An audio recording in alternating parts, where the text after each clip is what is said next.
Hey everyone, welcome back to another episode of the Always Closing podcast. Today I have a very special guest, someone that I've known my entire life, one of my favorite people in the world, my cousin Marysol. He's being too generous right now, guys, but hi everybody, nice to meet you all. So Marysol recently, well, it hasn't been too recently now, right? I mean, you've been here, been working with our team probably for over a year, but I think you became full-time probably about 6 months ago. So Marysol has joined our team recently and is bringing her expertise in many different fields and parts of the business that I think she's going to be a great asset to our team. So we've been planning to do an episode together for a while, so we finally had some time today to do it. For sure. So welcome to your first podcast episode. Sounds good. I'm excited to talk to everybody here. So I really want everyone to kind of get to know you because I think moving on and definitely in the future, you're going to be such a big part of Westlake Escrow that I think it's good that people just get to know who you are, right? So, as I mentioned before, I mean, we're a year apart, so we've been, together our whole lives since we were literally through the trenches, definitely. We should put some pictures of us as kids on on this podcast. They won't even know who to tell the difference. So, but yeah, we've always been really close as cousins, so it's really cool that we're getting to work together now as well. So. But besides that, why don't you tell us a little bit about like your background? We could skip the schooling part. We went to school together, all that, but more your professional background. Okay. Why don't you tell us a little bit about what you've done before you got here? So again, everybody, my name is Marysol. You're more than welcome to call me Mari. I've been married for almost 15 years now. I have two beautiful daughters, Olivia and Ella. They are 12 and 7. They're great. Actually, 12 and 8. I'm sorry. My youngest just turned 8, so I still have to get used to that.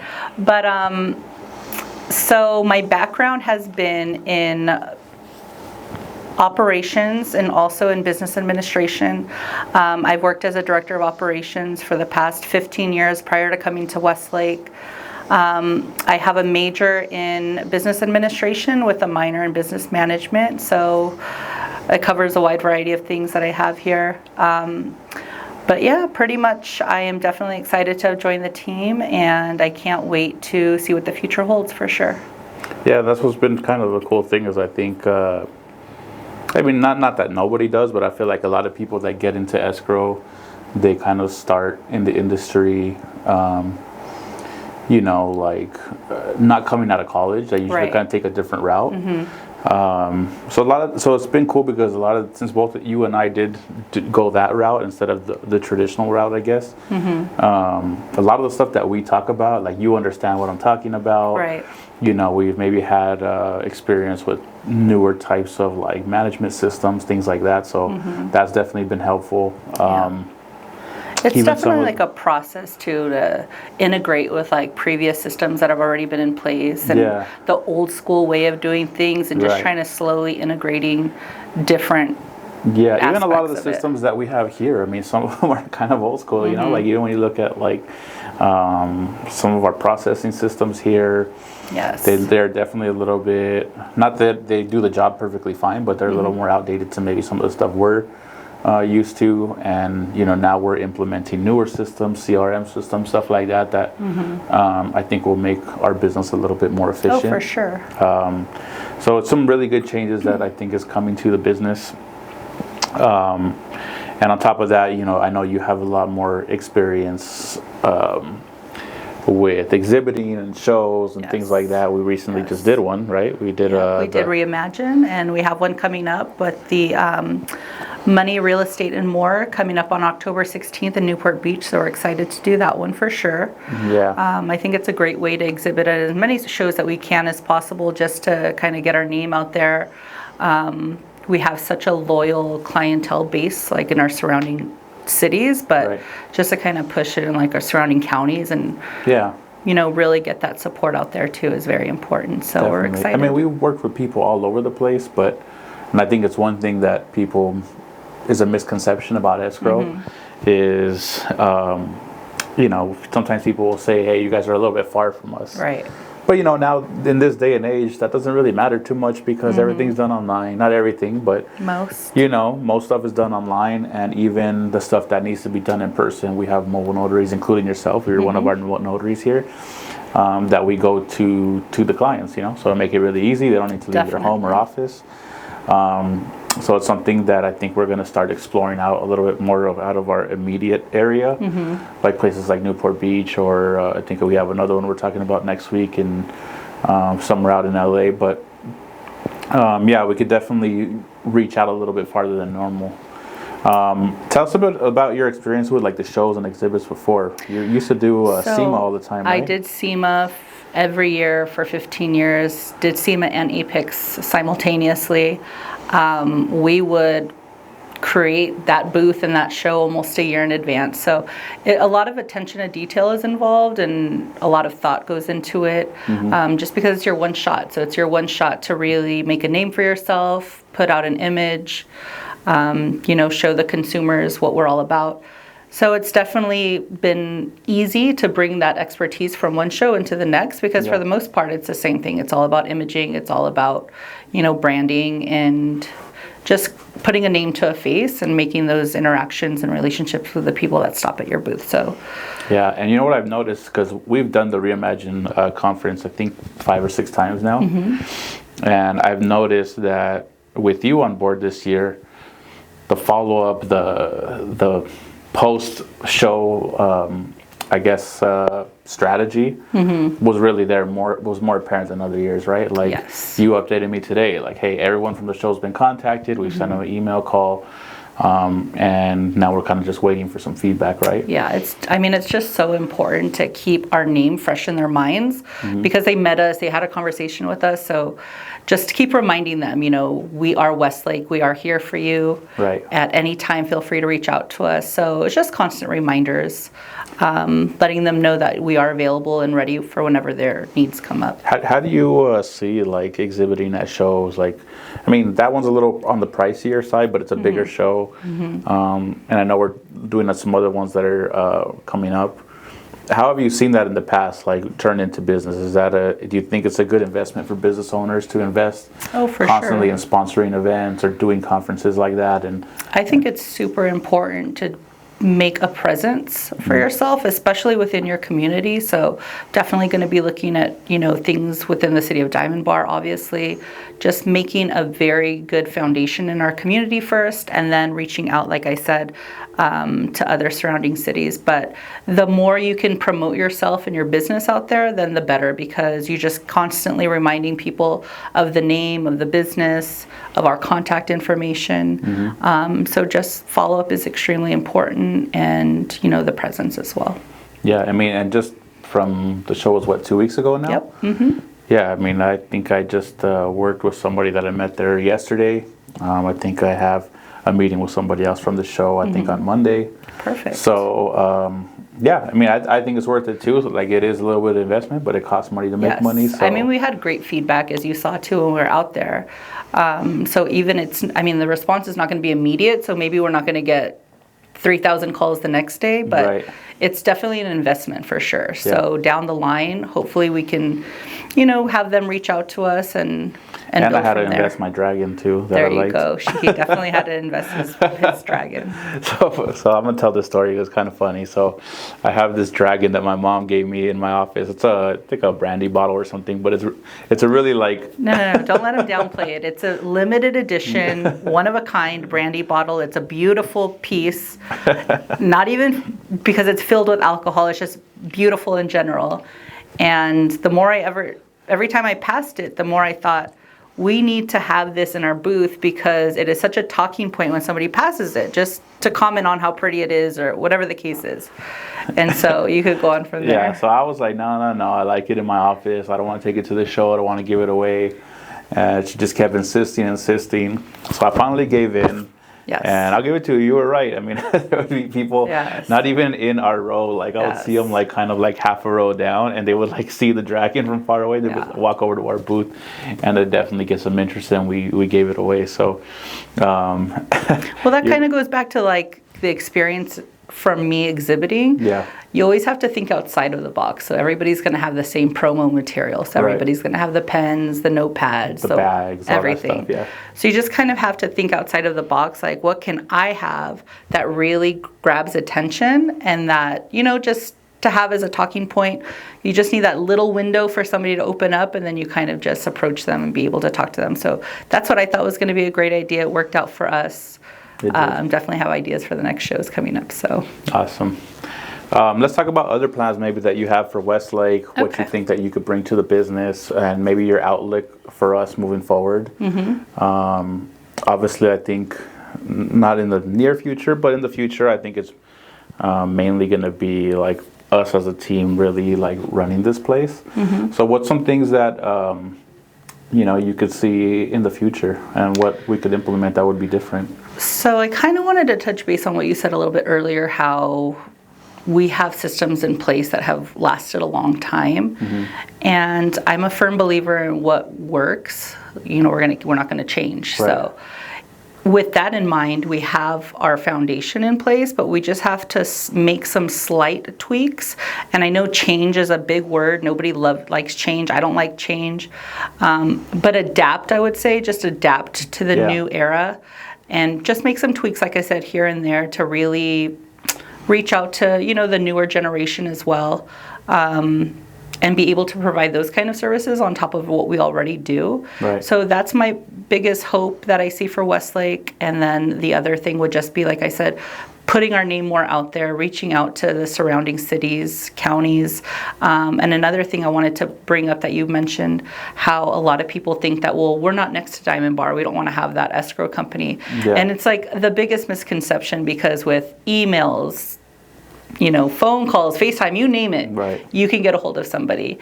And we have a lot of clients. There's even notaries that could be virtual notaries now too, right? We have a lot of clients that are, not within our surrounding center here, but they're more than happy to use us. So please don't hesitate to reach out to us, you guys. We are here for you. It doesn't matter where you are. We will get the job done for sure. Yeah. So, what we talked about when you came on full time is, so really your main goal here is to kind of really help us improve our operations, right? So as probably many people know, like I kind of run more of the sales marketing side of things, and you're definitely helping me out with that, just like right now, and some of the other videos that we shoot. And I think we're making efforts to push more on that side as well. But definitely, I think what you're going to be able to help us a lot with is just the operational systems that we have in place here, who will improve on all those. Yeah, and what it comes down to really is just consistency. You have to have consistent operations. Right. So that's the biggest thing that I'm going to be focusing on, is the consistency, the continuation of our attention to detail. Right. The customer service, that's something that we pride ourselves on and that we are going to continue to strive for, is just always putting our clients first. So definitely. Yeah, that's always kind of been the number one thing here, right? Is that we always want to make sure that we go above and beyond for our clients, and that the service is number one, right? Exactly. Because in reality, we're not the cheapest escrow out there. We're not the most expensive either, but we definitely like to show our value in what you get in return, right? So you're getting a very high quality service from us, and that's why we charge what we charge. Not that it's something crazy, but you know what I mean? Like I said, we're not the cheapest out there. Well, at the same time, you get what you pay for. So if you are looking for somewhere cheaper, then you're going to get that type of service, and hopefully, there aren't any mistakes involved in that. But like I said, here we really strive to provide a service that is impeccable, and that's what we're going to continue to do for sure. Right. Okay, so now let's move on. So we think we covered a lot on what our plans for here at the business and having you on board. Yes. I want to start doing more podcast episodes where we start talking about current events, right? Kind of what's going on, especially in the real estate industry. And there's a lot of talking points that have gone on just in the last few months. Definitely a lot of changes recently. So I want to start off with some stuff that I guess a little concerning, maybe a little on the negative side, and then on the end I'm going to bring up some stuff that's stuff more on a positive note, right? And how we could look forward to the future and some exciting stuff coming up. So first thing, as we know, the housing industry has been kind of difficult the last few years. Yes. And a report came out recently that the housing turnover has been its lowest in 30 years, meaning sales and people purchasing homes, the turnover of homes has been so slow. So it's been the lowest in 30 years. Right. And that's tough, right? I mean, that's tough for our business, for anybody that's in the industry, for title people, realtors, mortgage people, especially with the rates going over. They've taken a huge hit. Of course. So it's something tough, right? And another stat I saw is that like 46% of real estate agents didn't even have one transaction last year. That's crazy. And on average, like even the ones that did had an average of 2. So even that it's hard to make a living off of 2 transactions a year. Definitely. You know. So what have you seen? I know you've been working here for about a year off and on, primarily the last 6 months. But what have you seen from like our customers, our clients here, the ones that are consistent, the ones have always continued doing business? What do you see that they're doing right? Honestly, like the biggest thing that stands out for me for, our consistent realtors is consistency, number one. And the second, I think, biggest thing is just creativity. So they need to be creative in ways to reach out to, home buyers or home sellers. Right. I think they do a very good job of doing that, of kind of thinking outside of the box to reach out to them. And adapt to new ways, to get the word out there and promote themselves. So it's not just, word of mouth anymore, but it's, posting ads on Facebook, Instagram, making podcasts, knocking on doors, whatever it takes. I think you really got to adapt nowadays, and it's not just going to be an easy job anymore. So a lot of people, have this misconception. We're used to before, right? Because, I mean, 2000, from like right after the pandemic or even before, you would list a property and then you have like a line of people trying to buy it. So anybody could sell a house back then, right? Course. But these times is when you really see the true professionals shine, right? Yes. And like you said, those are the people that are consistent on their marketing and reaching out to people. I think mindset is really important, right? Yep. You can't, you've seen so many realtors in the last 12 months just exit the industry. They're back to what they were doing before, Well, there's so many that came in too, because everybody thought, well, it's so easy. I'm just going to get my realtor's license. Yeah. I'm going to make a boatload of money and call it a day. But it's not like that. And now, it's not so easy. So they're really, having to knock on the pavement and get to it. So it's definitely a little bit trickier now. But I feel like if you have the persistence to do it, then you can definitely, For sure. And I think another thing too is just experience, right? I mean, a lot of these realtors that made really good money maybe 2-3 years ago, and those are the people that you saw driving like the Bentleys and this and that, right? And they just spending it all, right? Because they're not they haven't been in the industry long enough to realize that this industry is a roller coaster, right? It goes up and down, right? And you really got to prepare when it's great. Exactly. Don't spend money as it is, right? Or as if it is. And then when things are really low, you got to realize it's not as bad as you think, but you prepared for that, right? Yes.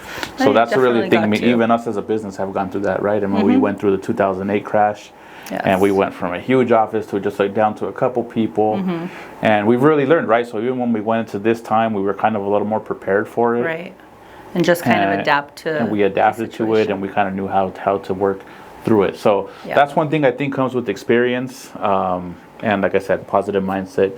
You got to consistently stay, like your job should be reaching out to people, right? If you don't have business in the pipeline right now, your job should be finding business every day in and out, because if you're just sitting back waiting for it, I mean, there's too many people doing that right now. Definitely. So the ones that are going to succeed, the true professionals, are going to be out there creating content, reaching out to people, and making it happen. Definitely. Yeah, exactly. One of the things that is definitely making a huge difference, well, I guess we could this is in the middle, but I was going to switch over to like more on the positive note. I think some good times are coming. Of course, it's going to take time. It's not going to happen overnight.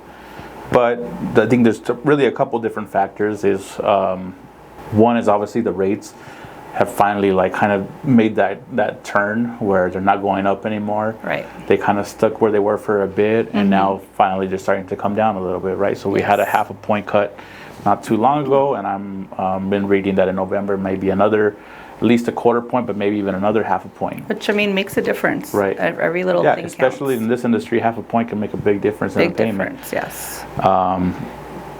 So I think that's one thing. The other thing is people are kind of waiting on the election, right? I mean, housing is one of the biggest issues in this election, and I think people are waiting to see who is going to win the election, who's going to go into office, and maybe they're basing their decision on making a move on that, right? Of course. If they're going to feel comfortable, whichever way they look at it, if they're going to feel comfortable making a huge purchase or selling their home or whatever it may be. But I think that's one of the things that is going to make a difference in the near future, right?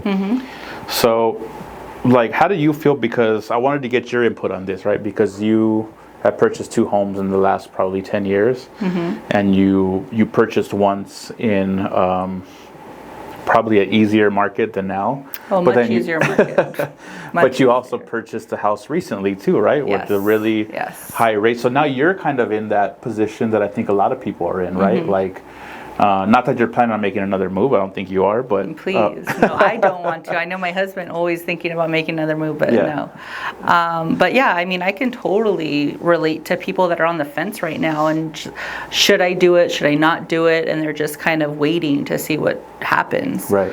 But for me, in my personal experience, I mean, when I bought my first house was when the market crashed in 2008. So it was easy to buy a house. There were so many incentives involved. But at that time, I was only barely maybe 20 years old. Right. So I was extremely naive. I had no idea what I was doing. Yeah. And I kind of just followed what other people told me to do. So I went in blind, I kind of want to say, when I bought that first house. Should I, I could say I shoulda, woulda, coulda done this, that, or got some other type of property, but it is what it is.